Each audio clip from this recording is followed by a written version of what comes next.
Dating a coworker is usually a no-no, but our guest says not so. Career advisor Stephen Viscusi believes that office romance is okay, and he actually thinks he can help find anyone Mr. or Miss Right on the job. Hey, Stephen. Hi, Tori. How are you? Thanks for having me. I'm good. So the first step you say is tell them how you feel. Yeah, the first step is really listen. Don't be afraid of work. Don't confuse sexual harassment now with finding someone at work, but work is like the best match.com there is. That's where we spend most of our time. We have the most amount of interest with our fellow coworkers, and we can fall in love at work. And guess what? Most people do. All right, step 2, you say use your private email for your romantic missives. So when you find that person and you do want to let it all hang out and tell them how you feel, don't do it on the company email. Right. Don't do it on the boss's computer. Don't do it in company email, and keep your romance private. Do it on your own time. Do it in your own space, and definitely keep it out of the workplace email for sure. It has no business at work on the email. So you're saying it's okay for us to love our coworkers, but we don't necessarily want to let everybody else know about it. It's not just really about the email, it's also about just how we conduct ourselves. It's a combination of the thing. I think it depends upon your company policy. I'm talking about, I think it's inappropriate to use work email for romantic writing, but I do think that each company has its own policy. At some companies, it's okay to have romance at work. At others, it's not appropriate, and it depends upon what the relationship is. So I'm not necessarily sure you have to keep it a secret from your coworkers, but I do think it doesn't belong in any part of the boss's computer.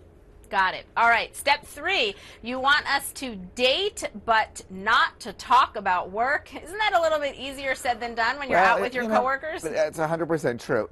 But once the romance begins and it blooms, since it's a romance, one of the best ways to keep the romance fresh is really, and to test whether it really is a romance, is to really see what else you have in common, what other interests you have. Otherwise, you might just be BFFs and really wanting to be sure that that really is not a good friend at work as opposed to a romantic partner. And the only way to do that is to start talking about stuff outside of work. See what else you have in common. Exactly. All right. You also say that work is your social networking playground. So what does that mean? I think it's the best tool that we have. Very often people say, you know, I'm working with people, and everybody always tells me a story about a secret crush. I have relatives, friends. Even I met my own partner at work 25 years ago. It's one of the best places and ways to meet people. And I think that people shouldn't be afraid to explore it. It means that everybody's right there in front of you. But it's not only work. It could be the UPS man coming in. It could be the delivery person.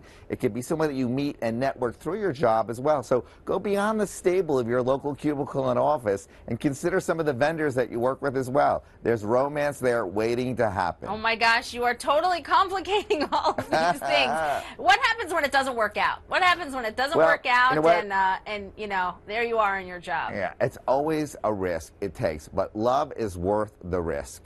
And I tell everyone who says, well, you know, what if it doesn't work out and then I'm going to be stuck with facing him every day? Listen, it's better than to have loved than lost than never to have loved at all. And I 100% think that there are very few bad things that ever happen from any kind of work romance, even when they break up. All right, so don't let that one get away. No, don't let them get away. absolutely not. All right, so before you go, we also want to hear about your new reality show that's coming out called The Job Whisperer. Tell us all about it. Well, I finished a pilot for A&E. The working title is called The Job Whisperer. It's a 1-hour episode. We go each week to a different city, and we find 2 people in each city that are unemployed and give them a total makeover.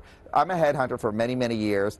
I don't believe in career coaches. I think coaches are for sissies. I give people very direct response.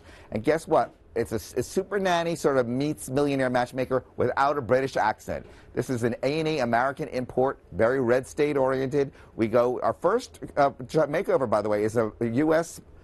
Army guy coming back from Afghanistan. We take him as from a hazmat driver and completely change his life around in an unbelievable way. We find a mom from New Jersey. There's the dad in Detroit. There are people from all over the country with a lot of emphasis on a lot of military people that we find jobs for. For instance, there are companies that specialize just in remaking and hiring Army people that come back from Afghanistan or any of the armed forces at all, and we specialize in taking a lot of these people and helping them remake their lives from the way they look to their resume, to the way they speak and act, and the way their family supports them in helping them find a job. That's true. So it's a complete makeover show from head to toe. All right, we can't wait to watch. Thank you. Thanks for asking. Absolutely. All right, Stephen, we're going to go find work and love with your advice. That's right. Don't be afraid to be romantic at work at all. Better than any other match service. All right, you got it. Thanks, Stephen. Thanks for being here.